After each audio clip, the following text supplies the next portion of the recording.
All right, party people, we're back with another episode of Party XP. I'm Jeff, joined by my good friend Lacan. Say hi, Lacan. Yo, yo, what up? Lacan, I've got a good one for you, and this is one that I've been wanting to peddle onto people for years upon years, and I have been. And I've been shamelessly doing it, and you know what? I don't care. Because I love this game, and more people need to play it so we can get more of it. hmm Um, you like yourself an action RPG? I do. I do like an You, action RPG. you like Skyrim?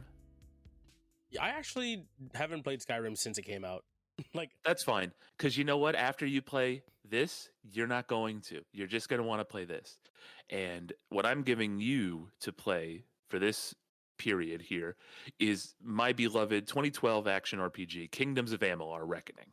So, Kingdoms of Amalur is one of the most interesting games I think ever. It was put together basically by two studios, Big Huge Games and 38 Studios. 38 Studios you've probably never heard of because they only made this game, and it was the brainchild of former MLB pitcher Kurt Schilling. Played pitched for the Red oh, Sox, yeah, I the remember that. Diamondbacks. Yeah, Yeah. yeah. So basically, they came into being, right? Secured a loan from the state of Rhode Island to make this game. They made the game. The game did well, and but the company defaulted on its loans. So the state of Rhode Island basically owned this game for 6 years. Oh, Because yeah, and that whole situation is something I think we'll get into maybe a little later, but the backstory behind this game is really incredible. R.A. Salvatore, who is a famous fiction writer, right? He came up with the lore, he came up with the universe and the story. Todd McFarlane, who I always almost call Seth MacFarlane, designed all the art, right? Designed the armor. Like you can tell just by looking at this that this is a Todd McFarlane joint. And former Rare musical guy Grant Kirkhope did the music. See, I didn't know that one. I knew the other two, but I didn't know Grant Kirkhope made the music hmm. until doing some research for this, and that's awesome. The music is awesome. The art style and everything is really awesome. The gameplay is awesome. I feel like it's much smoother and much more rewarding than Skyrim ever was. Stop me if you've heard this one before, Lacan. The whole point of the game is that you play as an amnesiac traveler who discovers that they are the chosen one. Sounds like every isekai that I've ever watched or read. It sounds like every like like, piece of like media fantasy, ever. yeah, fantasy RPG type of game. Yeah, like is that same setting? I know, but and I know that sounds kind of, it does. It sounds kind of like a cop out. It sounds kind of like every other thing, but I don't know. The way that they present it is so much different and so much more fun. Because basically, what ends up happening then is you have a blank slate, right? hmm And you have this character that you can kind of turn into your own. And generally, what you'll have is you have three separate trees to build your character into. You have might, which is exactly what it sounds like. Big beefy boys, big beefy swords, and dealing physical damage. You have finesse, which is the green path to the right, and that's your more agility based um skills, right? And then you have sorcery, which is exactly what it sounds like. You shoot magic and chuck plasma, right? Mm.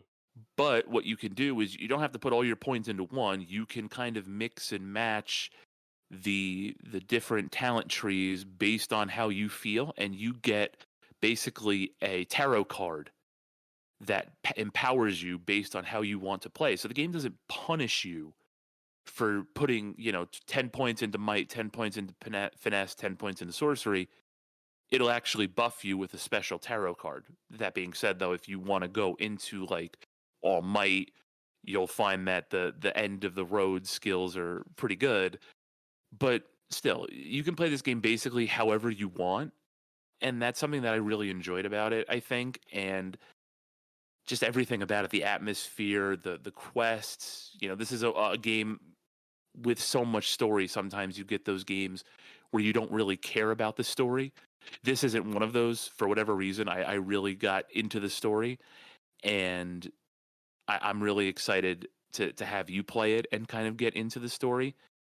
I don't want to spoil too much because there are some really wild things that do happen, and even in the gameplay too. There's a lot of wild stuff that happens when you start playing it and you start immersing yourself as the fated one, right? Mhm. But I'm really excited. I know I've told you about this in the past, right? And I know you've seen quite a bit about this in the past, right? Yeah, I definitely remember seeing this, like, especially when I was still like when I worked, a couple times at GameStop, or like you throwing this at me, and I know Gabe picked this up recently as well because of your recommendation. Unfortunately, I haven't had the chance to talk to him in a while. I do remember him saying early on that he was enjoying it so far. So yeah, I mean, like I'm down to give this a shot. Just the fact that you mentioned the fact that you don't have to drop everything to a single skill tree, kind of reminds me a little bit of like Fable. Like do you remember the customization style of Fable? A little bit. I do remember the way that Fable allowed you to really customize Kind of everything. be like a fighter with magic and stuff, at the same time without feeling Hmm. kind of clunky. You know what I mean? Really get to play the game how you want to. So yeah, I mean, if it plays similar to that, it gives you that freedom to do stuff. Yeah, I'm down for that. It does. The only thing I will tell you is that there is no jump button, which Okay, is one that of the weirdest throws me off. things I Yeah. think that I've ever had to encounter as like a game player, right? Because every game from the very first game you played has a jump button. Yeah.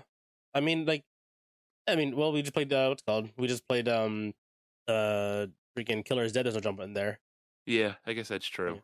yeah, but for like an action role playing game, like in like an ARPG, you always kind of assume something like, maybe not always, but something like Dark Souls, or like a Kingdom Hearts or something like that. I mean, there's a couple obviously that don't, like Final Fantasy. I'm pretty sure there's not a jump button in that one, but still, it's kind of one of those things where it's like either the game has it and it allows you to explore vertically, or it doesn't and just kind of forces you to, like, face everything head on kind of deal. So I mean, I'm down to see how it plays, especially with an older game too, like 2012. You said it came out, right? Well, good news, Lacan, because back in 2018, THQ Nordic bought the rights to the series from the state of Rhode Island and re-released the game as Kingdoms of Amalur: Re-Reckoning on Oh, September 8th, 2020. okay. So that's what you can play on our Windows, on our Steam that we share. Mhm. Or I know you bought the game on Switch. I don't know how that plays. I've only played this game on PC and on Xbox. Okay. Yeah, man. I got it. Saw it at a store. I heard you talking about it, and just one of the things I like never couldn't like pop it into my system. I was just playing some other stuff at the time, and if it's gonna force me to play it, why not? I'm down for it. Yeah, however you decide, just play the game because it's really good. Even if it wasn't for this, you should have played it anyway because it's really good. Sure. So with that, Lacan's going to take his time playing Kingdoms of Amalur, either Reckoning or Re-Reckoning, whatever he decides. So it'll be about 2 weeks or so for us. For you guys, it'll be a short break. We'll see you on the other side. See you in a minute.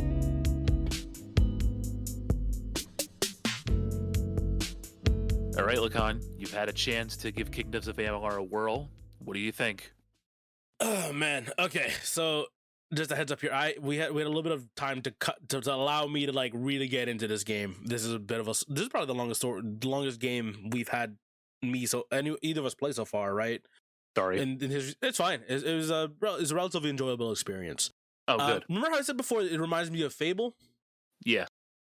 Unfortunately, it reminded me of Fable because Fable had like a very, very good a start of the game with a very, very fun type of like play loop. Right, the play loop is fantastic. Like the fighting in this game feels very, very good.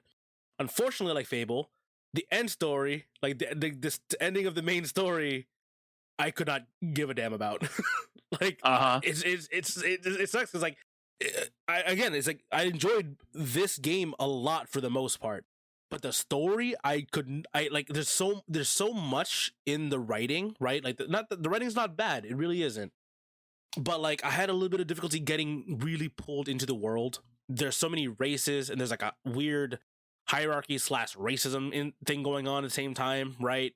Between like the Fae and the humans, you know what I mean? And there's just like I could not like, and especially because there's also so many dialogue options between everybody, right? And between every person you talk to, there's at least minimum 4 talking about themselves, where they are, or how they got there, and then like 2 things that are kind of there to expand upon the world. And it was just too much, and then I basically just was like, I'm just gonna go ahead, just hunker down and just play the questline missions. That's unfortunately how I ended up playing this game for the most part. Do you want the dirty secret of my playthroughs of Kingdoms of Amalur? You don't listen to the story at all, and you just go around bonking shit. Uh-huh. Okay. I don't give a fuck about the story. Cool, I 'cause just beat the crap out of everything. So here's because it's so much fun to beat the crap out of everything in this game. again, and I said it before, right? The play loop in this game is fantastic. Every weapon feels good in this game, right? The big number is part of my brain that gets really happy. You know, it feels great when I see a big a staff or a set of chakrams, right? That like have like 250 damage, and then a warhammer, right? And that's kind of what I end up defaulting to all the time is like a warhammer and like some sort of magical ish weapon, like for my secondary, right? But yeah, like the arrows feel really good. The little scepters feel really good. The fey blades and the daggers are really fun. You can get assassinations off with them, right? Like everything. The combat in this game feels really, really, really good. The story is like it's there for if you really want it. For me, I didn't care. It was enough to just like to give me an idea of why I'm doing what I'm doing, type of deal. I played this game for like a month, and again, the early part of the game took me a while to really, really kind of like just go and just get into it. But then once I got into like a rhythm of like, okay, you know what? I don't get myself attached to any weapon. I will just switch out for whatever the strongest thing is, and I'll just go and smash shit. And around like maybe like 5-ish hours in is when that clicked for me, and I started really like plowing through the game, just really getting into like the intricacies of the combat system and why is it so good. For sure. Hold on one second. I'm sorry. Okay. That's weird. Okay. Never mind. Leave it in. No, I got a weird notification. That's why I was like, huh. But it was just somebody going live on Twitch. Oh, gotcha. Anyway. Yeah, no, so I agree with you completely. I think there's something there for everybody. So if you are like me, and I'm guessing like you, if you just want to play this game to be the Unga Bunga Lord of Destruction that the game, kind of makes you turn into by the end of it, you can do that. If you are somebody who appreciates the works of R.A. Salvatore and other fantasy authors, and you really want to get into the story, it's all there for you. You can definitely get into it. And I think that I appreciated the fact that the game says, you can just skip all the dialogue. It'll show you exactly where you have to go, and you just go there and do it, right? Yeah. And basically all your missions are talk to the person or kill the guy, right? Yep. So like, if you're not really interested in the story, it's not like it makes you go above and beyond to get to what you want to do, right? It's not like it's making you solve puzzles or sit through unskippable dialogue or cutscenes or all this other crap. It gets you to do what you want to do rather quickly. And what you want to do rather quickly, to me, is probably the best action RPG I've ever played in my life. Like, I'm just gonna be honest. Like, I think this was, to me, this is it, man. This is it's better than Skyrim. I'm putting it out there. I don't care that Skyrim is on every console. You can play it on your fridge. You can play it, in the back of your Tesla. I don't care. This is better than Skyrim. It's better than anything else. I love this game. I'm happy you liked the combat, which is what I really like. I'm relieved that the story became, oh, I'm just going to skip this rather than, God, I hate this, because I would have just been like, oh, you could have skipped it like I did, because I don't care about the story. What's the story? Here's the story, listener. Here's the story of this game. And you stop me if you've heard this one before. You're a mysterious stranger who's fated to save the world. Yeah, it's the one storyline, basically, again. Yeah, that's it. That's the story. That's the story of this game. This one just happens to be like revolving around like Norse-ish mythology, I believe. I think that's what it is. Sure. Right, like the fae and the gnomes and stuff like that. I think this is Norse, I'm assuming. Sure. So it's like, cool, it's there. It's there if you really want it. I followed a couple things, right? Like, obviously, so I played this on the Switch. I played the Kingdom of Amalur, the Re-Reckoning, which came with the two DLCs already included, and then I believe a third DLC came out later on. Yes. That one's paid for. I did not get to play that one. Hmm. But early on, I didn't realize like the mission setup on the quest screen, right? I ended up doing like the Teeth of Naros DLC like first. Basically, I got distracted, and I did that entire thing. And I'm like, man, I have no idea. Like that. I think that's also why I was so confused. I'm like, they told me to go do this thing. I haven't been told to go do it for a while, and I didn't realize. Oh, this is a different set of missions. But because it says like like main missions or whatever, I just assumed it was part of it. So yeah, I wasted 6 hours. Not wasted. It was an enjoyable 6 hours. I actually got to like go around and kill shit and really get used to the combat system in this game and the customization of skills and abilities and stuff like that. Right. It was when the fact that I realized I had to like hunker down and like get back to the main storyline is when I was like, fuck. And I just wasted 6 hours. I'm like, well, time to actually go back to play the rest of the game, I guess. And now that I'm like over leveled for a lot of things, it's like I'm just like one shotting giant rats in the sewers and random thieves. And I'm like, this is cool. I can just smash shit and just fucking make my way about. But it's also like it's weird because the game doesn't like catch up to you. There's no scaling. So like if you could go in overpowered for like a boss fight and you have enough like armor or enough healing potions or regen potions to like you can just brute force any fight. There's just like you do not care about combat mechanics at all. Like you don't care about like fight phases like skill rotations of the enemy. You're just like, that's cool, hit me, knock me down, I get back up and I just smack you again. That's your reward. That is like my favorite thing in a lot of games, like we've talked about before. That's your reward for playing through the game. You are an unstoppable killing machine. Yeah, and it's funny because like the first time I died was to curse chest. Yep. Like because I couldn't figure out how to do it, and then I ended up trying to do the auto dispel, and that the chest curse happened to just one shot me. So I was like, cool. I hate this part because the lockpicking was fine. The lockpicking is actually like a really simple mini game, right? And it's just like really quick. You can do it. The dispelling is a little bit weird to get used to early on, especially on the Switch. I'm sure with the frame rate issues and the smaller screen, right? Yeah, it's weird because the game ran at 60 sometimes. It really did. Sometimes, which is wild because like it would happen in like buildings, like with people and like stuff around. And I'm like, the game was smooth out. That's cool. And then like I go back to the open world and it's like, yep, 30. There we go. Like that's now we're back. Yeah. To be fair, like again, playing on the Switch, the game doesn't look extremely crunchy. Like that's you know, especially when we talk about like it's an older game, right? 2011 when the game first came out. Yeah, so I mean the original game came out back in the 2010s and then the remaster came out a few years back. Probably should have gotten that like a good like a good podcast would have, but I think we have it on. I think I have it on Steam. Actually, I'm pretty sure I do. Yeah, you have it because I have it. Yeah. Okay, so the game came out in 2012 originally. The remaster came out in 2020. The Switch port came out in 2021. Okay, gotcha. So perfect timing for me, I guess, in this aspect. Honestly, like it. Well, so I guess me buying it on the Switch was one of those things that like. Cool that I have it on the Switch because it also came with the DLCs, right? But the thing is, if it didn't have the Switch, and I think like I would have, it was one of those things I would have gotten on the Switch if I didn't know I was gonna get the Steam Deck beforehand. You know what I mean? Like because I realized that I had the Steam Deck, but the thing is, I ended up buying it like a couple months before I even got the Steam Deck.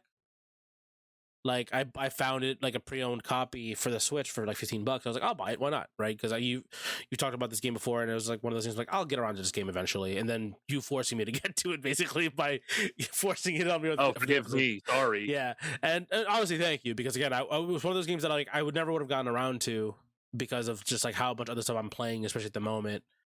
That again, it happens to be just a really fun like a power fantasy game basically. Oh yeah.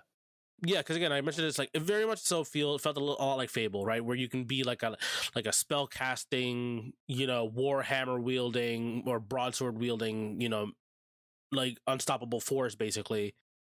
and it's just it just felt really good to have everything kind of like, you have like a quick spell menu on your right trigger type of deal. You know what I mean? You can pop those out whenever you needed to and change the fight, and there's a little bit of like vulnerable versus resist stuff going on at the same time. Again, after a certain point, if you do enough damage, it doesn't matter.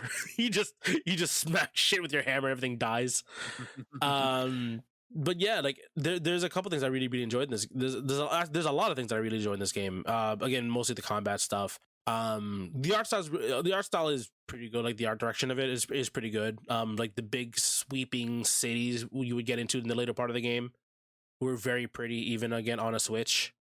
In hand, I played it mostly in handheld, and then Yeah. and a little bit on docked mode. When I'm sitting here on my computer, through a capture card onto my computer monitor, so I can see it full screen type of deal. But yeah, the game genuinely it holds up relatively well because of the art direction. You know what I mean? Like if we look back to a lot of like older games, like the original God of War trilogy still looks really good because of the way they designed the characters, right? Mm-hmm. I think we mentioned it early in the first half of this episode, where the studio described it as like a mix of like God of War and something else, right? And I could definitely see that because they had what's it called, the Reckoning mode. Oh yeah. Yeah, so there's like a fight mode you can activate called Reckoning, where you hold like left trigger and right trigger together, and basically the world goes into slow mo. You get like a big old damage boost. You hit everything like a fucking truck, and then you basically like the QTE events of like of like God of War, where you just like button mash once it shows up on screen to get like the full experience or extra damage off your thing. Yeah, and you like rip off their face. Yeah, or, it's like know. that brutal glory kill type of deal. That's there, and I'm like, this is exactly what I remember from like my early like mid to like late 2000s gameplay. Like this is exactly what I remembered about those, and I enjoyed about those because it was just like, oh cool, like I got through like a big section. I get to like enjoy destroying this enemy that I've been slamming for the last 20 minutes or so. You know what I mean? Right. Like it rewards you for defeating the boss. And that's what I think the game does really well, and it's why I really took to it, is because you feel rewarded for when you do things. When you go out of your way to find the high level armor and the high level weapons, you hit harder, you kill things faster. It feels better, right? When you finally get the boss that you've been struggling with, or you've been fighting for a while, and you get the QTE event, quick time event, and you kill them finally. It feels good.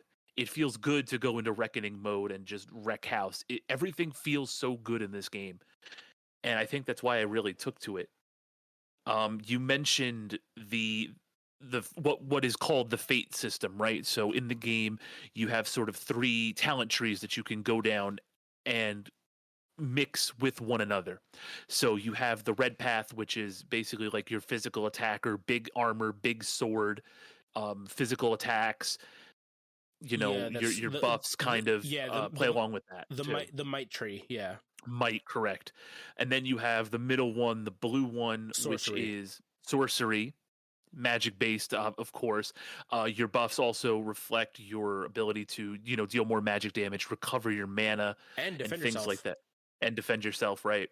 Once I got that ability, that's when the game was basically on autopilot for me. I was like, cool, I'm gonna go ahead and just start murdering everything. What is it? You have a mana barrier that eats up like 20% of your base mana. It's just like always gone. Essentially, it just never fills up that 20%. But like you take 10% less damage overall, and you can increase it, so on and so forth. And it's just like, cool, I'm just gonna throw myself at every rock troll that I see. Right. Exactly, and you don't really care about it. And the might tree has something like that too, where your health is capped, but you deal an extraordinary amount of damage, and that's sort of the way that you can build your class if you wanted to. The last is what I think it's tenacity. Finesse. And basically that's like your stealth, ranged magic dealer, right? And stealth. Yeah, your assassin. Ranged physical, assassin weapons like fey blades or daggers. Right. Stealth, traps. That was another thing for it too. Like you can disarm traps in dungeons, and you can also spot them out easier as well too. Right. Stuff like that. And the cool thing is, you're not locked to one, or you're not even locked to two. You can really you can take your favorites from all three trees, right? And build a character that's really tailored to you and how you want to play this game. So the first time I played this game, I played it as, I went down the middle between might and sorcery, right? So I was, the heavy physical damage dealer, but I also had, powerful spells and all that. The second time, the current playthrough that I haven't finished yet, I'm just doing all might because I just wanted to be unga bunga, slam everything. And it is kind of a different experience because you don't have like the magic to fall back on. And it's cool. It's cool for me to be like, oh wow, okay, so I have to get out of the situation a little bit differently because I don't have, the ability to hit from afar with the lightning bolts, right? Or whatever. What did you go down? What was your character? Early on, lizard brain was like big number. That's what I'm looking for. So I was walking around with a warhammer and a staff, basically, like the long staff. Because the warhammer obviously does like big sweeping attacks, so it kind of covers you as well too. And the staff has a bit of like kind of like a shotgun type of deal, right? Like shotgun range, like short range. It spreads out in like a V pattern, right? To hit stuff with like if it's like fire or lightning.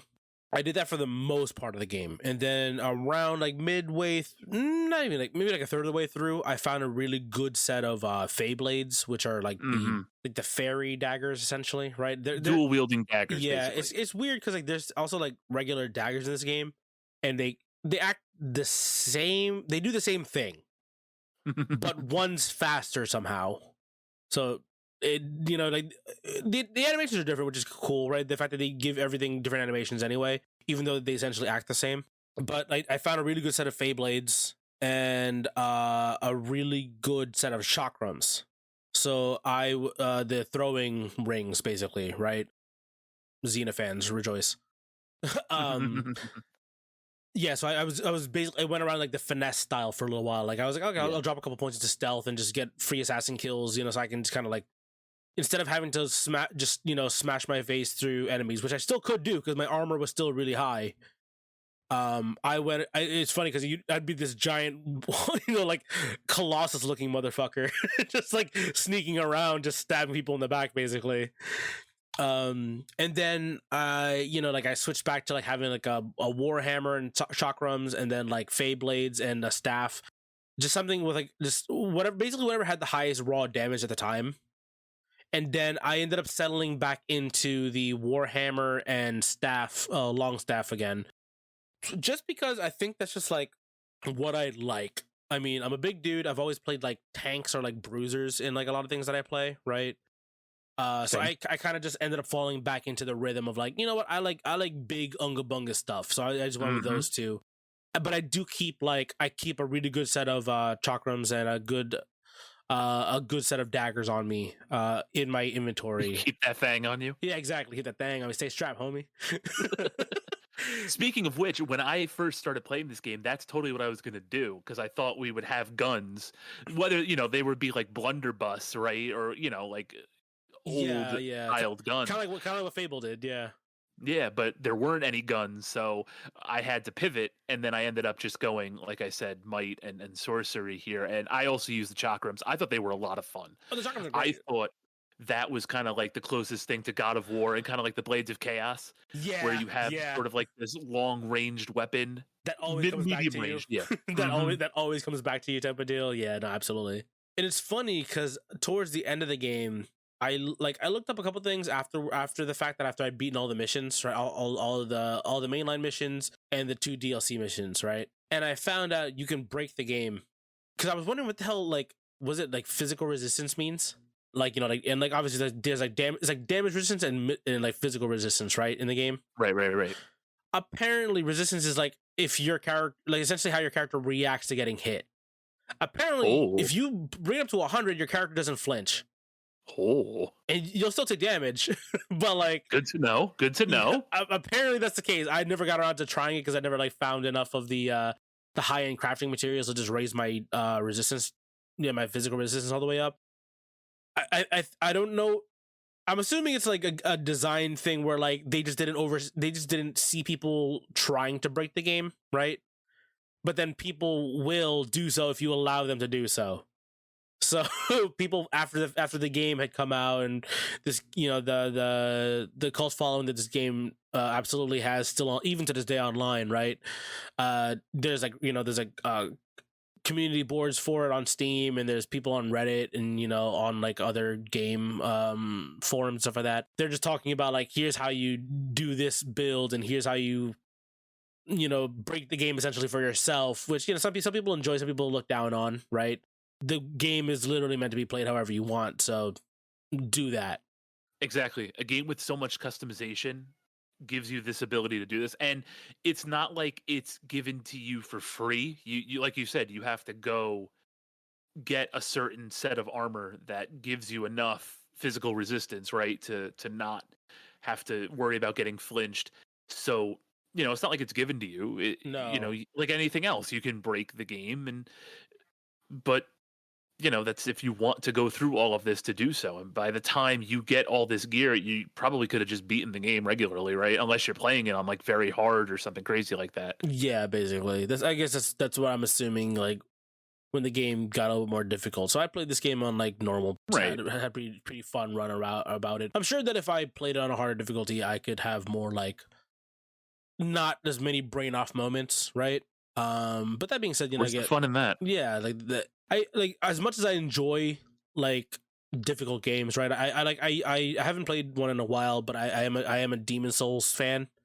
Mm-hmm. Like I like it. It's funny because this game kind of plays in the middle of like a Demon Souls, or like a Souls like meets God of War, Mm-hmm. which is funny because the new God of War series feels like a Souls like to me. Right. But it feels more like an old version of those, right? Like we're talking like old God of War, original trilogy God of War meets like Demon Souls, Dark Souls, and that's kind of like what this game kind of feels like, which is kind of cool actually, especially with the way you can kind of like just back off of a fight and like heal off and then kind of go back into it type of deal, and abuse your dodging, your rolling and stuff like that. The combat system is what I really, really appreciate about this game. This game is really, really fun. Once I got around to a point where I just figured out a weapons build that I really, really liked. Let me go through a couple of my points here, I guess, that I really noticed on. Early on in the game, I laughed at something stupid, and I'm not proud of myself here. The gnome's name is Ensel, and I just laughed at that really hard because I'm dumb. Is that like a reference to something, or It was one letter away from incel, and I was laughing at it. okay, that's funny because I'm stupid. Yeah, the game gives you a lot of gear early on. We were talking about it before, right? Also because I got the DLC armor sets, right? We talked about the Shepherd armor, right? Which is a reference to Dak Shepherd, obviously. correct? That guy on the internet, right? Yeah, exactly. Mass Effect. Yeah, so from the Mass Effect armor set, which I didn't realize it was like, because I saw like a chest and I just saw a bunch of stuff and I'm like, oh, this is sick. I don't know what any of these do. I don't know why they're here, but cool, I'll take them. But the thing is, like, because there's so much gear early on, a lot of it just went straight into junk. And I would just like sell them off basically, which is cool because it gave me a nice little buffer of cash right in the early part of the game as well too, which is always great. Oh yeah. But yeah, there's so much stuff, and I'm looting stuff, and it's an action adventure game where I'm smashing barrels and crates because you have to. There's so many chests around, so it's just like there's so much gear early on that you are just cracking and just throwing on the highest number early on until you figure out a play style that you want to really, really want to go into, basically. And because of that, I felt like I couldn't get attached to a piece of gear until much later on. You know what I mean? Like, I think we've mentioned this before in like I don't know, we might have mentioned it before, but like, we play Destiny, right? I know we talked about that before, but like, when you find a specific gun that you really, really like, and you like almost will never want to take it off, type of deal. Yeah. Oh yeah. It was hard for me to get to that point because there's so much gear being thrown at me until I found like a really cool, like, I forgot what the name of the material is, but it's like it's like the Warhammer that looks like a bunch of red crystals type of deal. Yeah. Okay. And I'm like, cool. Whatever this thing is, I'm using it to destroy shit, right? And there was like the Tooth of Naros that I had at one point. It was literally a giant tooth attached to a pole. Oh, I liked it a lot, but the thing is, unfortunately, I was already overpowered for it, so it actually lowered my damage output. Yep, exactly. But it was like, yeah, because of that, it's hard for me to like really, really stick to a piece of gear early on until like, again, like 2/3 maybe of the way into the game. No, sorry, you had something? No, I was just gonna say the way that I kind of looked at it, it helped that I played World of Warcraft before, before and during and after I played this, because with WoW, the way that you kind of go through it is all your gear kind of exists until you get to the end, and then you get your class gear at the end. And I feel like that's kind of something that this game does, right? They have like the legendary gear that has like the sets. You get like set bonuses. Yeah, absolutely. And so when like you're always working towards that end game gear that has the set bonuses. So whenever I got something like that, that's the gear that I used because that's just what I've always done, right? So it made it a little easier for me. But I get what you're saying. Like you kind of want to make sure you have your loadout so that you can at least invest in it a little bit. You want to use the gems, right, to be able to boost it a little bit. And then the second you put a gem into the slot, right, you get something better already, and then you're like, ah, crap. So the gem's gone, the item's gone, and you're back at square one. Yeah, that happened a lot to me where I would find a really good for the moment chest plate, right? And I have 2 slots in it. I'm like, cool. I have something that gives me like life steal essentially on hit and like, extra health. I'll take this gladly. Then 20 minutes later into like, a sewer, I'll find an even better chest piece. I'm like, well, there goes that. I can go back to the person to remove I can go back to that person to unslot the gems, or just say screw it, I'll just lose the gems and I'll find some more later. You know what I mean? It's just, this is Right. like it's one of those types of deals. And even when I got to that, like that full set of armor gear later on in the game, again, there's still a lot of stuff dropping, like from like random enemies. Like, so I would get a full set that would be really, really good for like an hour of gameplay. And then like I'd get another piece, get another helmet that's even stronger than that. I'm like, well, so much for that. Like, because the way I tried to treat it is like if the armor number is like within 15, I will stay with the set bonus. Yep. But I think that's the right way to do it too. if it's like 60, 16, if it's closer to 20, like it's higher, 20 higher for the helmet, like the armor score, I'll switch over at that point, and I'll lose the 1 set bonus. Especially because set bonuses in this game go up to 4 for the most part, right? It's like 4 out of 5 pieces you get all. Yes. You get all 4. So like, oh, perfect, I can swap out something and still have my bonuses essentially at this point. But yeah, it's like even like in the late game, in the end game stuff, again, I haven't fully finished the game, right? There was technically another DLC that I never got to play. That was the paid for one. I just never got around to it. And there's so many side missions in this game. And that took me a while to like realize, oh, stop talking to everybody. Right. But that's the thing, because if you want to get into the lore and you want to learn more about each race or each group of people from a certain city, that's what all those are for. If you're just a completionist, you can do that to get, experience, materials, money. If you're also like us and you're distracted easily and you just see the shiny exclamation point and you want to talk to everybody, it's a good way to get yourself sidetracked.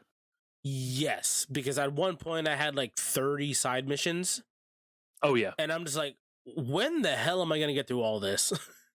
And basically like I started just like, I did some of the ones that I was like, well, some of the ones that are early on again, just because I was like, well, I'm back in this area, I might as well just do it. You know what I mean? Right. And I'm overpowered, so I can just kick this dude in the face once and he just dies. But yeah, like the find 5 remains of these farmers. I'm like, I'm not doing that. I'm just gonna like find 7 of these vases and break them for me just in case they have something. Like, nope, not doing that. It's just like, I'm like, a lot of those like seeker missions early on, I was like, I just started just like skipping them. And then eventually I was like, whichever ones I guess I kind of care about because they pertain more to my character later on in the game, that's when I started doing them. Right. Of course. Especially in the end game, right? With the pirate DLC. I forgot the name of that one. But the one where you have your own guild essentially. That one I started doing a lot of them of because like there is kind of like are like a king essentially, right? Of like your own little your own little tiny kingdom on this like pirate, right. like on this like pirate island type of deal. And I was like, yeah, like I want like that part of the game is actually kind of cool. That's actually really cool DLC because it changes the way you play the game. Pretty like it's a pretty wide swing from what the main game was, because now Right. you're kind of like you're home building at that point. You have your own guild hall, you have your own blacksmith and market and stuff like that, and you have your own people. You want to make sure that they're happy, so they stay there, right? Or at least it feels like that way, right? And That sounds awesome. Full disclosure, I played this game before the DLC came out. Bro, you should get that pirate DLC. That was actually really, really fun, especially if you like customizing your own guild type of deal. And apparently, you can get married in that one. Oh, yeah, that's something that was kind of missing from the first game, right? Like the whole, even just relationships in general. Like you go on these adventures with like the vampire girl and the fortune teller guy, right? And you have like these people that are in your in-game life forever, but there's you don't no really attachment to them at all. There's just right. you're only attached by fate. that is the only reason why you're with them. And even when the chick dies at the end, right? The right before the final fight. Spoilers. Well, come on, we're talking about the game. we're talking about a 10-plus-year-old game. I know. And of course, you kind of figure like anybody that's played this game and you meet the vampire chick, like it's clear what's going to happen. Yeah, she's absolutely going to get murked at some point. Right? Yandere girl is definitely going to get it. Yeah. Yandere girl, right? Yeah, I guess no, not Yandere. She doesn't really like you for the most part, right? I feel like she does. Does she? I don't know. Maybe the vibes are different, I guess. She keeps on showing up. She keeps on showing up to help me. Guess. Maybe she's like kudere because she doesn't want to act like she's really into you, but she is around to help you out all the time, you know what I mean? Uh-huh. Maybe kudere. I think that's what she would be. Yeah, okay. But yeah, like she dies at the end, near the end of the game, and you're like, I had nothing. I did not care. It's like, all right, let's keep moving. Keep moving. Final boss time. Honestly, the only person I would have been sad if they died was the fortune teller guy, the Fate Weaver guy, right? Yeah, like I was like, oh no, this guy's like, because he definitely. Again, there's also everything's voice acted in this game, which is cool, which is great. Yeah, I'm not saying that everyone else did a bad job. I'm just saying, but his lines and every time he interacted with you, it always felt like he was very invested in what is happening with you. Yeah, he was your friend. He was your first friend. He was there with you since the beginning. You gotta go talk to him if you want to change your class. And every interaction is pleasant. It's not like he's not bitchy towards you or anything. Yeah, I felt like I was fighting for him. It's me and the homie against the world. That's exactly. Me and my friend against the world.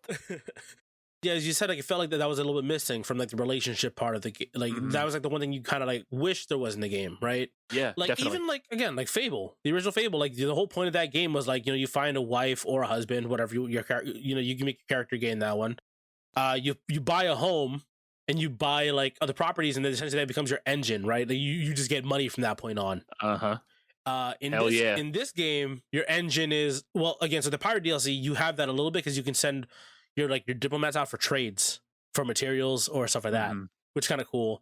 But for the most part, your engine of getting money in this game is bringing back stuff to sell. Yeah, or your fists. Yeah, exactly. Your weapon, or you just pickpocketing people. Oh, that too. But it was just like I kind of wish that like a lot more of that like. Community building engine setup was in the earlier part of the game instead of being the DLC, because it's like it felt like something was missing, as you said, like earlier on. But I do appreciate that is DLC, because that's what DLC is designed to do, right? Exactly. It's supposed to fill in the gaps of what the original game was missing. It's not supposed to be the last 20% of a game. It's supposed to be the 120th% of the game, right? So you get like the full game, and then you get additional content. It's not supposed to be, this would have been in the game, but we had to cut it for DLC, like a lot of games do. The game with the DLC is the 100% of the game. It's not you get the 100% completed game plus the DLC to give you more stuff to do. Yeah, that's an unfortunate shift in the gaming landscape, unfortunately. Yep, for sure. Yeah. Did you kill any innocent people? No. Fucking dork. Fuck you. I will never forget one of the quest givers. Okay, he's like off by his lonesome, and he was getting like really like snotty with me. So I looked around, I turned off the friendly fire, and I fucking iced this motherfucker. God, you're so There was petty. no there was nobody around. This fake character of ones and zeros got snarky with you, and you said, "I'm ending you, motherfucker." Well, if you saw my big giant armor and my big giant hammer, I wouldn't talk shit to me, especially after I just did a favor for him. Which dude was this one? I don't remember. God, It wasn't a main mission. It was definitely a side mission, and it was when I first played through the game. I want to say it was probably about halfway through, because that was kind of at the point where I was able to do stuff like that and just like, be like a one shotter kind of guy. Gotcha. I don't remember where it was. I just remember it being in like a wooded area. He was by his tent. And he got smart. One of those type of missions. Gotcha. Okay. Yeah, like it's just in the middle of nowhere, and you just see the exclamation point, and you're like, "What's going on over here?" So I walked over, I did the quest, and then he got snarky with me. So do what had to be done. Yeah, do what had to be done. I did accidentally do something in the I want to say like halfway through the game, when I was kind of like doing a little bit of side questing and kind of like messing with the system essentially. So I did a side mission where I had to save somebody who was sick or something. I had to like get like a potion for them. Mm-hmm. And there was like two dudes in like an inn type of deal, right? They're also like merchants, so you could sell stuff to them. I went into the room and I was kind of just mashing A to try to talk to everybody in there, and then I accidentally stole something. Oh, Yeah. okay. One of the like next to the desk, and I'm just mashing A and just like talk to everyone, whatever. I stole something by accident. They charged up at me, and I left. Even though I had the potion to give to their friend who was like on the bed sick, basically. And then like I was like started fighting them, and I was like, wait, dude, does this mission just get failed at this point? You know what I mean? Because I know because I already went through the trouble of doing the mission, the side quest they asked me to do. You know what I mean? So I was like, I just walked out, and like I went back in a couple days later. They still hated me, so they would start, every time I walk back in, they start fighting me again. And then I went away for a while. Like we're talking like probably like I don't know, maybe like a week or two's time in the game, right? There's not particularly like a day and night cycle in the game. But time does pass. Time does pass. So like I went back after like doing like, I don't know, 3 or 4 hours of like in real time, right? Which is, I don't know how many days I would be in the game time. I went back and they were no longer angry at me, so I could hand stuff back in. Again, it was like the argument was like, do I just kill these guys and just say screw this side mission? But it's like at that point it was like I already did the time. I don't want to like just lose the side mission just because I accidentally did something. I am pretty sure that I accidentally killed the quest NPC once, and so I failed the quest because I accidentally killed the quest NPC. Actually, I did fail one quest.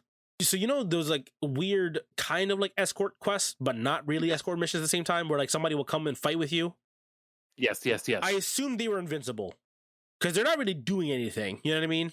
They don't really do a whole lot of damage. They kind of like knock people over, and that's really about it. Like when they're fighting. Yes. 4 people jumped that person while I was fighting like another enemy, and I was like, oh well, I mean that's fine. They're an NPC. They're not gonna die.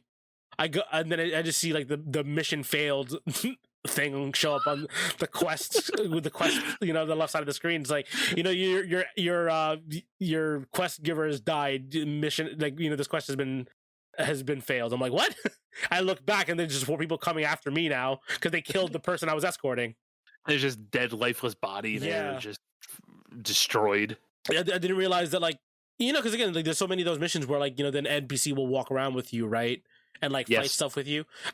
But the thing is, like, because again, you're usually so overpowered early on, especially if you find so much gear, you just assume that they just don't die. You just assume that they're just kind of like there to like fill up the game a little bit more. Right. No, they die. They can. And then especially towards the end of the game, you really notice it as well too, because you're doing that kind of raid on like the what's his name again? Like Gad's wolf. Ganondorf, Sauron. Yeah, that guy. The guy who gets murked by the dragon. Yeah, but like like your Arthas, Menethil, whatever. Your other armored soldiers that technically are in with you during that mission, a bunch of them just die and they just replace them. So it's like, oh, that's why I just assumed that like it didn't really matter whoever's coming with you. The side characters don't die. Yep, they do. Especially if it's a side quest, because they will fail the quest for you. Fucking the commentary on bastards. our society, our military complex, where you can just replace soldiers when they die. Exactly. And also, like, I'm clearly the chosen one. That's also nothing bad will happen to you. No, exactly. Nothing ever bad will happen to me. I have the thickest plot armor. Right. I failed one mission like that. Oh, here's something. I wanted to bring this up to you because I don't know if it took you so long to figure this one out. When did you figure out that the backpack had expansions? You know what? I don't know if I did. Really? I'm not sure. I might have. Me bring this up. Okay, so like my so early on, I was cracking a lot of gear. Like I mentioned before that the game gives you a lot of gear early on, right? Mm-hmm. A lot of it is going to junk, and then I'm selling it off for money. And it was like at a certain point, especially when you have a lot of potions, right? You have a lot of the pickup items, or from around the world that they give that are like part of the mission, part of quests and stuff like that. You can only carry technically like 20 pieces of gear. You know what I mean? Like of unused gear before you're full and can no longer pick stuff up again. Mm-hmm. And so that includes like armor pieces, weapons pieces, other potions. And I'm throwing away a lot of shit regularly just so I can pick up other stuff. You know what I mean? And I like didn't realize there were like backpack expansions or a stash system until very late into the game. Like I forgot the name of the city, but like you have the city essentially is like the one room is your home essentially, right? Like you have your own chest there that just stores all your shit. You can customize your cosmetics of your person, right? At the mirror there, right? And that's when I realized, oh, there's a stash in here. But that was like after I beat the game, because you wake up like in your room. I've played this game for like 30 hours and didn't realize I could store stuff for later on. And I think it was like maybe 20 hours in is when I realized there was like backpack expansions in some of the towns. So like you went from carrying like 70 items to like 80, 90, and 100 and so forth. And I'm just like, man, this took me way too long. And like I was struggling for inventory management for, I don't know, 20 plus hours. And just I don't know if I knew that. I'm really? not sure. I don't know if I knew that. I don't know. I have no idea if I knew that. Okay, so here's a tip for you, I guess, right now. Then, since you're on another playthrough right now, talk to every merchant, right? Instead of just selling to them, and you can scroll all the way down at the shop, yes. Right? Some of them will have a backpack expansion. Okay. To give you good to know. To give you an extra 10 slots. There you go. Look, we're still learning about this game today. See? Fucking hell. Yeah, but I was so annoyed because like I hate inventory management, right? Yeah, it's not fun. And like at that point, let me be encumbered because I don't care about like, oh, you move slow now. Fine, whatever. At least I can carry it. Yep. Like as much as I know, like a lot of people hated being encumbered in games like Skyrim had encumbered. Project Zomboid has an encumbered system in there, right? And I know people hate that stuff because it slows you down. Your actions are much slower. You lose a lot more stamina. There's no stamina in this game. So just let me be encumbered. Just let me abuse it.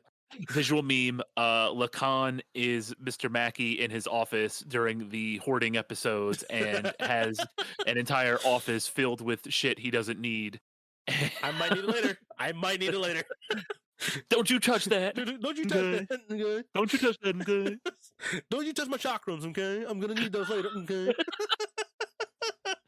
I need this purple gem, okay? Okay, I might build into a piece of armor that I might want to use later on, okay? It's 2 straight South Park references. Thank you. There we go. I am playing Fractured Butthole, by the way, right now, so as well. So get ready for more references, I'm sure. I just wish there was an indicator for that earlier on, so that way I wasn't like struggling to manage my gear early on. Let's see. I got a couple of other notes here that I definitely want to touch on a couple things here. Okay. Because I do have like a couple questions. Yeah. Let me to just kind of open things up. Yeah, I got you. Let me just cover the points that I want to talk about, at least in the main part of the game here. Again, it's funny because I wrote in my notes, like probably in the earlier part of the game, I wish my inventory was larger. I had storage place to drop stuff off. Again, didn't realize it until like basically once I beat the game. Yeah, I knew you had the chest because that's where you get all the gear, the DLC gear in the beginning. Yeah. And anytime you have like a a house, anytime you buy a home. Yeah, didn't buy a They're- home. That's the thing. Oh. I only had the room essentially you get given once you beat the game. Yeah, gotcha. At least I think it was given to you. I don't know. It could have been earlier on that I had that place in the first place, but I didn't know, so I would have never even realized it. Too many side missions. The big set pieces for the cities are fantastic. Again, like the city Visa, Adelia, from the Teeth of Narrows, right? Like the big cities are really good. They look really nice. Again, not super crunchy on a Switch, surprisingly. The game like design holds up, absolutely does. The character faces sometimes don't. I will say that. Well, yeah. But that's that's face building in the early 2010s, especially if it's not like a realistic face building. They don't hold up that great anyway to begin with, to be fair. Let's see, field side quests, because the accompanying to kill a target type of deal. Yeah, the guy with the dragon god thing that killed him. The ending of the game is like relatively underwhelming for me. Again, but we mentioned before, if you care about story, it's there. I'm sure if you like story, you probably would be more invested in it. Me, I just wanted to kind of unga bunga my way through it, and it just didn't feel that important because you never had time to spend with that bad guy, right? Right. To really be attached to why he's exactly so bad, other than like he's trying to end the world essentially. And there's a weapon called the Scuttler. There's like a small scepter. Looks like a dildo.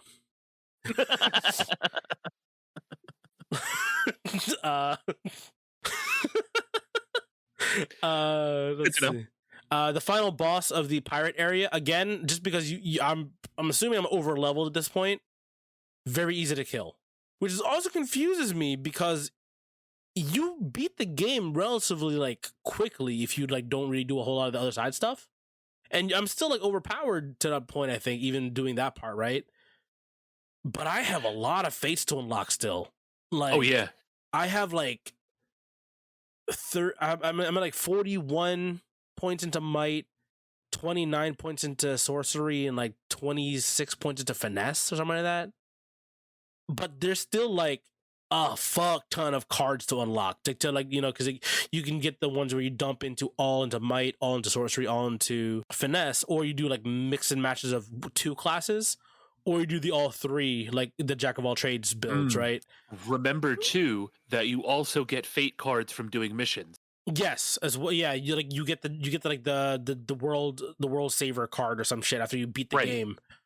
So it's like there's so many cards to do in this game that it's like I've beaten the game at like a relatively early levels. Like they really expect me to grind out the rest of this game so I can unlock all the other cards.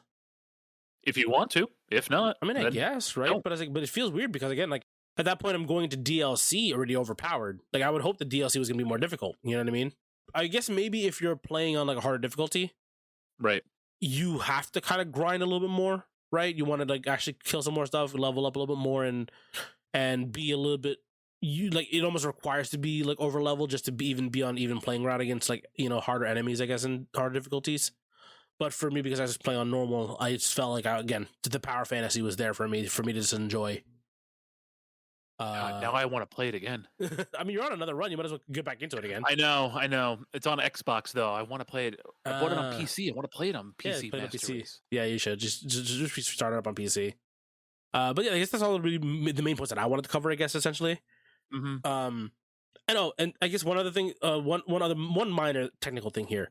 On the Switch, as I said before, the game doesn't look surprisingly crunchy. I looked up a couple gameplay of it on PC and on Xbox on YouTube just to see what it looks like.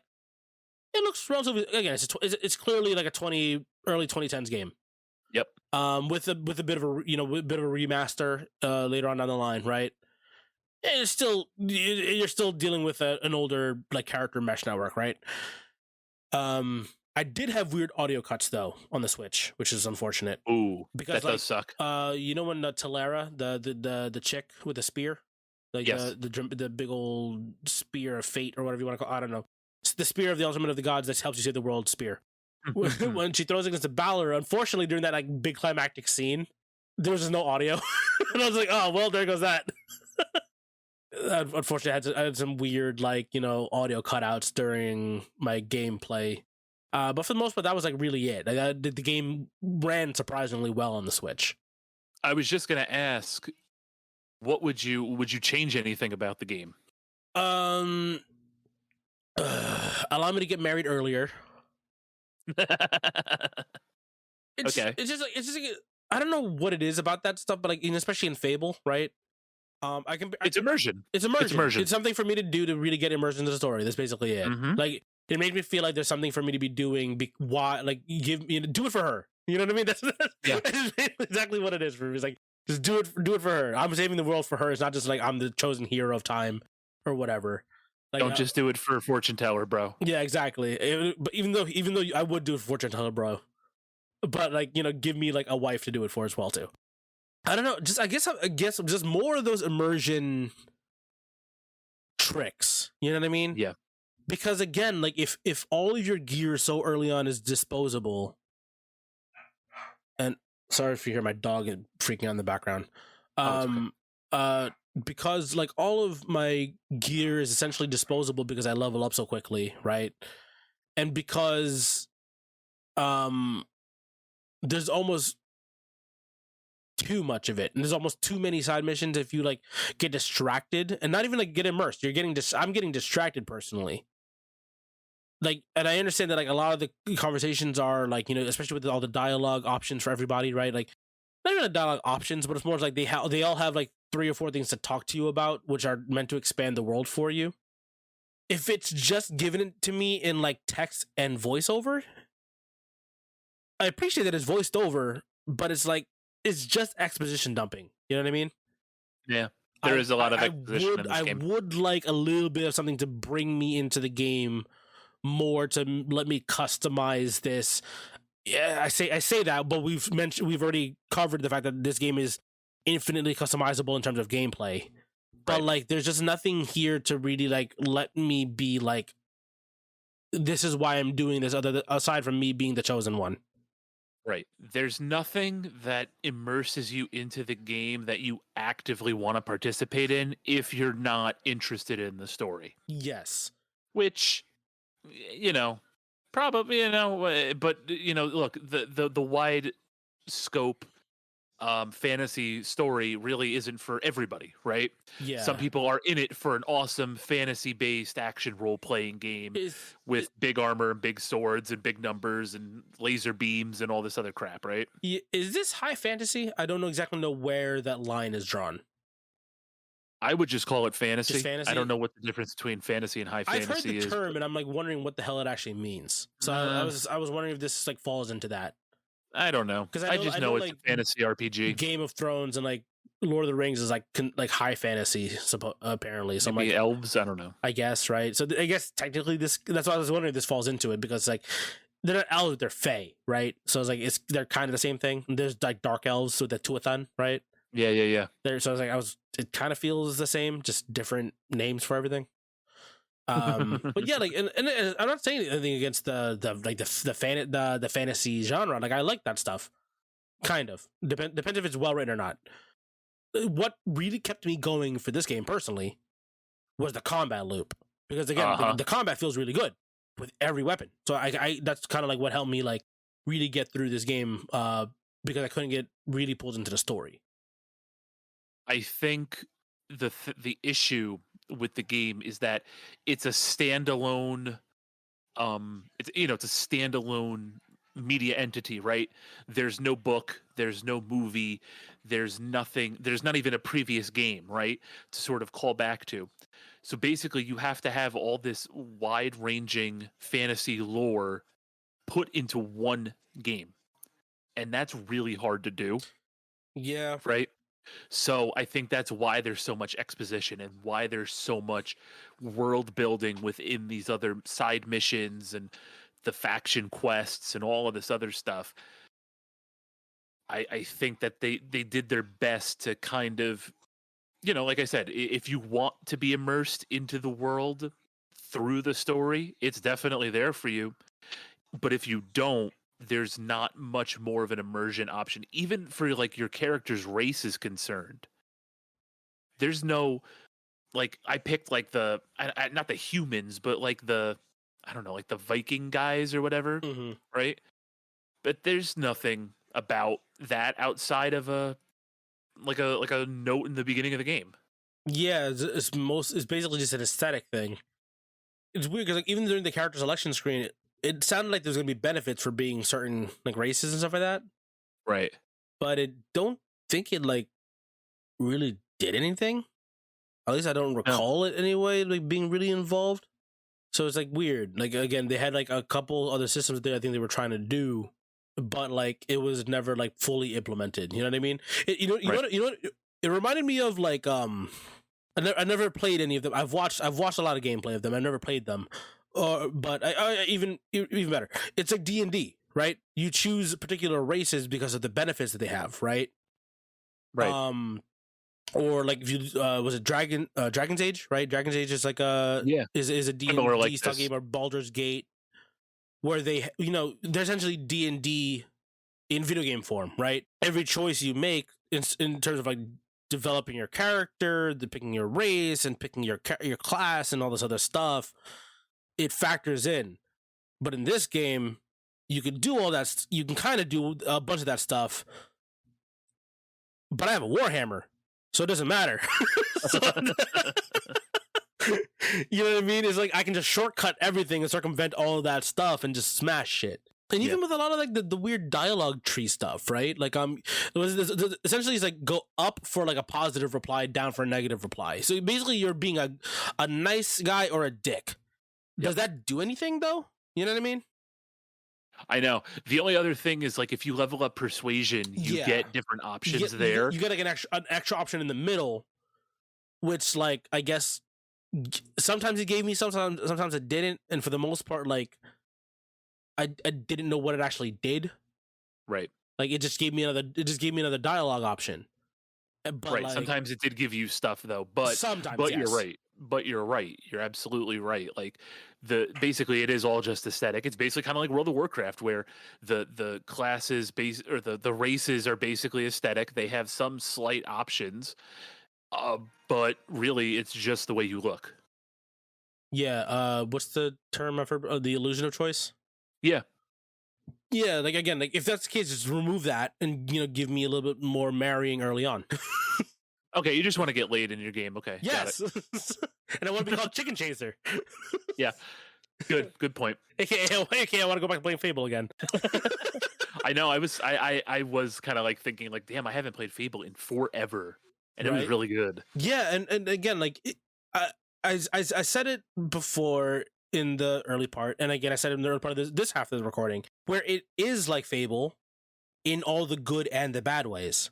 Right. Because the good ways, like the combat feels really, really good. The fact you can weave spell casting in and out of your physical attacks and do a little bit of dodging and stuff like that, and you can be sneaky, you can be just unga bunga, like I'm the Juggernaut bitch, and just run through shit, right? Hell yeah. But then like the game also goes nowhere. You know what I mean? In terms of like or the story can fall flat, and if that's the case, it kind of like there's only half a game here technically. You know what I mean? If that's the case, like that's the way I see it. If I play a game that is supposed to be story based, right, or story focused, I mean, sorry, but the story is not that good. But the thing is, I will finish the game because the combat's really good. It's like I technically only got to enjoy half of a game. Right. That makes sense. But at least I got to enjoy something, right? That's the positive outlook on it. Which again, like that's like again, like I slowed down for a little while when I was starting off in this game just because there's so much, and then once I got to a certain point, it's like okay, you know what, screw it. Like this game's the combat's really, really fun. I'm enjoying this. I basically like started just like number fixing. I was just like how do I make the numbers go up, and how do I get everything to hit harder? And that's basically what I got to like. That's where I got a good chunk of my enjoyment from this game from. I will say, in talking about Fable, I think this game's combat is way better, but I think Fable's immersion and story is way better. I mean, I guess that technically the way that they handle combat's a little bit different too, right? To be fair, I think so. This Kingdoms of Amalur does do a lot more of the God of War style combat system, where it's more like you kind of like opens up. The camera zooms out a little bit to show you like the entire playing field, right? Versus Fable, which is a little bit more not over the shoulder, right? It's like it's more a third person camera, like Right. behind you type of deal. Um, but like the integration of the spell system, I think was very similar to Fable, just that the spells were different. Like in Fable, I remember doing a lot of like Juggernaut to give myself more damage, and right, the slowdown time one, and then something else to basically let me like be like go I'm gonna like you know how, like Goku like Goku like all the other like super powered fighters in like Dragon Ball Z are like super fast and everyone else has to try to keep up with them. Yes. It's basically that. That's basically how I played Fable. Like I slow the world down. I make myself go berserk so I deal more damage, and then I give myself like a speed buff on top of it. So everything's in slow motion around me, and then even more so because I'm moving so much faster than everybody else is. That's how I played Fable. And this one is more like you can kind of use the magic spells to combo with your combat system, right? It's more of like a weave in and out type of deal. Because in Fable, like you can do a little bit of that weaving stuff, but it wasn't as like satisfying to me personally. But in this game, like there's like a grappling hook ability which I really liked. Like you can pull enemies towards you. So like you know how you can because I had done like a Warhammer build, I can stun enemies, and when they're stunned, you can keep following up for more stun attacks, right? Yeah. And to keep them stunned, you can also use the grappling hook, because it pulls them back into a stun stage. So you can basically just combo like a smaller character and like infinitely until they die. That's how I kind of like played this game, where like I would weave my spells in and out while I'm bashing their brains in with a warhammer or a longsword. Oh yeah. As long like the might tree with like that pulling move, like that grappling hook move. Once you get that, it's completely busted. Yeah, it feels like a flow state type of thing. That's what it almost felt like Assassin's Creed or like Batman Arkham Asylum ish, right? Where you're kind of like flowing between enemies and smacking them and rotating to the next person type of deal. Yeah. And it feels super smooth when you do it too. Yeah. And again, it's another thing where you're rewarded for your investment, and it makes you feel powerful, and it's fun. It's just like a fun loop to do all of this stuff, right? Mm-hmm. So I dig it, and I'm happy you enjoyed it. I am happy you enjoyed it, because this is another one of those games where it meant a lot to me to be able to just kind of like discover this randomly. Like I was told by many people, hey, this is a really good game, you should give it a shot. And I wasn't the biggest Skyrim fan. I liked it, but I just kind of felt like something was off. And when I played Kingdoms of Amalur, it really it was what I was looking for from other action RPGs. Mm-hmm. And so that's why I really wanted to show it to you. I'm happy you played it. I think you have played more of this game than I did. Really? Yeah, which is kind of like Hades, where you were the one that told me about Hades, and I ended up playing more of it. Yeah, that's right. I do think that you played more of this just because you had the DLC. Like when I first played this game back in 2012, I didn't have the DLC. DLC didn't come out yet. So I am happy that it seems like you enjoyed yourself. Yeah, and there's actually speaking of the DLC. Sorry to interrupt you. No. Apparently the latest paid DLC is essentially like a roguelike, apparently. Huh. Let me pull this up real quick. But if I remember correctly, I think it's called Fate Sworn, I believe was the DLC. Yes, that is the Fate Sworn. That was supposed to come out the first time around. It ended up getting either like permanently delayed or straight up canceled. And then when they released the Re-Reckoning, they ended up releasing the final DLC pack. So with the Fate Sworn DLC, from my understanding, there is a quest/dungeon area, which essentially is like a rogue, like Chaos Dungeons. There we go. New procedurally generated dungeons that appear all over Amalur, containing powerful chaos creatures. Hidden realms provide players with new challenges, as well as a very valuable source of chaos matter, which is used to forge the new chaos weapons. Which is progress in the main Fatesworn quest line in order to unlock more dungeons. So yeah, it seems like, again, procedurally generated dungeons. That basically means to what it says to me, this is a roguelike feature in this game. Sweet. There you go. Which is like, again, for $20, like for this, I actually might pop it in. just to see what this is like, because I've already finished the two DLCs and the main storylines already. So it's like I might as well get some more gameplay out of the game since I'm already in the swing of playing it. For sure. But there's a whole new weapons and armor sets and new skills and stuff like that. So I'm like, why not? And especially because from what it looks like, they also even more gameplay mechanics on top of it. So again, like I'm already currently on the line. I might as well go ahead and play this one personally. I'm probably going to be buying this one relatively soon. Yeah, I mean, if it goes on sale, it'll show up in our it'll show up in our library for sure. Yeah, absolutely. Anything else? No, I think that's really it for me. Again, like the game is definitely like a good play. I just wish that I found myself more invested in the story. But that being said, the gameplay loop itself was enough to pull me through finishing this game and the 2 DLCs on top of it. Who needs story when you have big sword? Exactly. That's what I'm trying to tell people. I don't know what else you need there. Well, hopefully if you stuck around this far, thanks so much for listening. Be sure to like, comment, subscribe, all that jazz, wherever you get your podcast. Give us a 5-star on Spotify so more people can see us and we can get more listens and we can do this for our day job. Please, God. Please. Appreciate it. Because working a day job sucks. Be sure to follow us on all socials. I'm posting on Twitter a lot more, just gaming related stuff. What I'm doing, just random little tidbits. I downloaded Street Fighter Duel, and I've been playing a lot of that. Ooh. How is that? I've actually been looking into that recently. It's fun. It's a fun little idle fighter. Okay. You interact by shooting off specials and super moves and stuff like that. But it's been a lot of fun. I'm happy that I have a Street Fighter game to play with the Dragon Ball game. Just if I'm looking to kill some time or whatever, and any other little things that I'm doing in the gaming sphere, I'll talk about on there. I know, Lacan, you've been working on the Instagram. We always talk about how we're going to do the YouTube one of these days, and maybe we will, but who knows? Just the way that we're trying to do so much while having day jobs and lives and things like that. But thanks for sticking around. Be sure to follow us, and we'll see you next time. See ya.